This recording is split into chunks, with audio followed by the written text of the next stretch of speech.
All right, buckle up for a deep dive into the Amityville murders. You think you know the story, the haunted house, the horror movies. We're going all the way back, before the Lutz family and all that, back to the murders themselves. That's the key to understanding Amityville, you know? Got to start with the crime itself. That's the foundation. Exactly.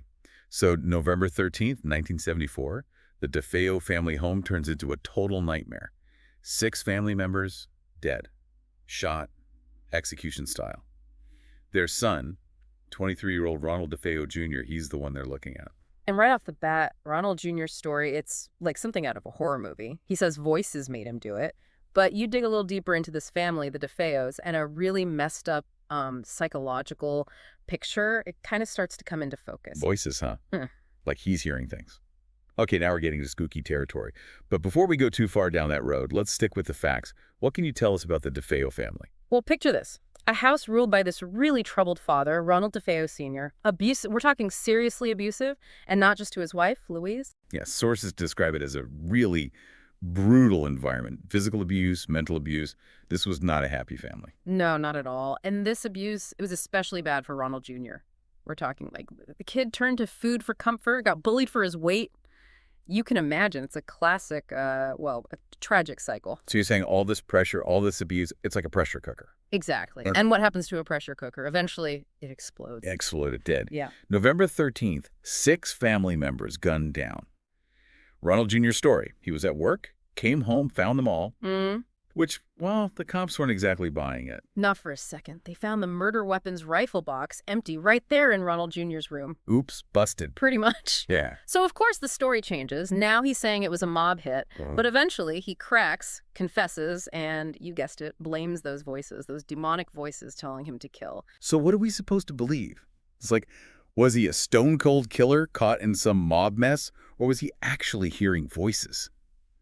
This is where things get really creepy. It's like people needed something more to explain how something so awful could happen. And you know, even with Ronald Jr. behind bars, there are still these questions, these things that just don't quite add up. Like, how is it that 8 gunshots go off in a house in the middle of the night and no one in the neighborhood hears a thing? Yeah, you'd think someone would have noticed, right? Especially with 8 shots. Not exactly a quiet event. And then there's the fact that none of the victims, they didn't try to get away. Not a single one. Like they slept through the whole thing. Hard to imagine. It's strange, right? You'd expect some kind of struggle, some sign that they tried to escape. But there's nothing.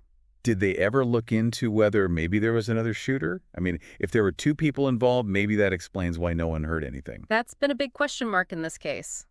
And it gets even weirder when you consider the gunpowder residue they found on Dawn DeFeo. Dawn. Ronald Jr.'s sister. Yep. They found it on the nightgown she was wearing that night. So she was right there in the middle of it all. It seems that way, yeah. It doesn't necessarily mean she pulled the trigger, but it does put her awfully close to the shootings. Man, to think about what that must have been like for her. If she witnessed it. The trauma. It's almost impossible to imagine being right there in your own home, family members being murdered around you. The psychological impact must have been devastating. Absolutely. So let's talk about Ronald Jr. for a second. Yeah. Because at the trial, things take an even stranger turn, am I right? He starts claiming he was possessed, that these demonic voices were controlling him, making him do it. That was the defense, yeah. They argued that he wasn't in control, that he was basically a puppet for these so-called demonic forces. And did that fly in court? Did anyone believe him? Well, they brought in a psychiatrist, Dr. Arnold Sultano, a pretty big name at the time, to evaluate Ronald Jr., his conclusion. Ronald Jr. might have had some, let's say, antisocial tendencies. Antisocial tendencies. What does that even mean? Basically, it means someone who doesn't care about the rights or feelings of others. Someone who lies, manipulates, acts recklessly, without any guilt. Sounds charming, but so no demonic possession then, just a really messed up guy who finally snapped. That's the court decided. They said, sure, he had a history of drug use, some psychological issues, but at the end of the day, he knew what he was doing. He was in control. So it really is like a horror movie, except in real life, there's no happy ending, no exorcism to get rid of the evil. Right. And that's what makes the Amityville case so fascinating, I think. It's this weird mix of stuff we know for sure and then these unanswered questions. We've got the police reports, the trial, the details of the crime scene, all pointing to this horrible, horrible act. But then there are these loose ends, these inconsistencies. It makes you wonder if maybe, just maybe, there's more to the story. And then on top of all that, you've got the Lutz family moving into the house just a year later, claiming it's haunted. Oh yeah, talk about adding fuel to the fire.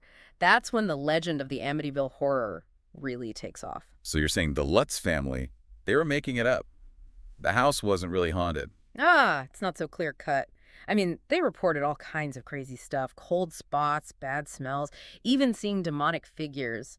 They were convinced the house was completely haunted. Convinced, or were they trying to convince everyone else? What evidence did they actually have? Well, some of it turned out to be, let's say, a bit embellished. Like they said they saw hoof prints in the snow outside the house, but the weather records, they showed there wasn't any snow during the time they lived there. So maybe they exaggerated a little, or a lot. It's possible, but even if we're skeptical, there's still some details, some things they claimed happened that no one's been able to explain away. So where does that leave us? We've got all these facts, all these creepy stories. Yeah. How do we even begin to make sense of it? Well, I think you have to remember the human mind, it craves explanations, you know? We Okay. see something we don't understand, and our brains, they try to fill in the blanks, even if it means inventing something. And nothing fills in the blanks quite like a good ghost story. Right, and the Amityville case, it's got it all. The murders, the Lutz family's claims, it's like a recipe for a perfect horror story. And speaking of chilling details, there's something else I came across in the source material, something about Ronald Jr.'s death.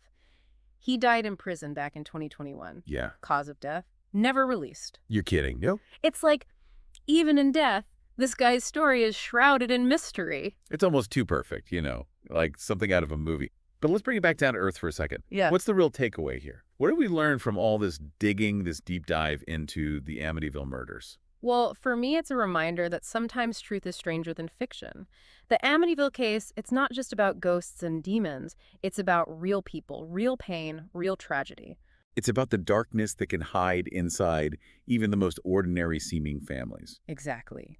And while we might never know exactly what went down in that house, the story still has the power to fascinate us, to make us think about the dark side of human nature. So we're left with this unsettling mix.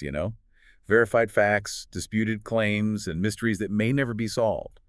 But that's the thing about the truth. It's out there somewhere, hidden in the shadows.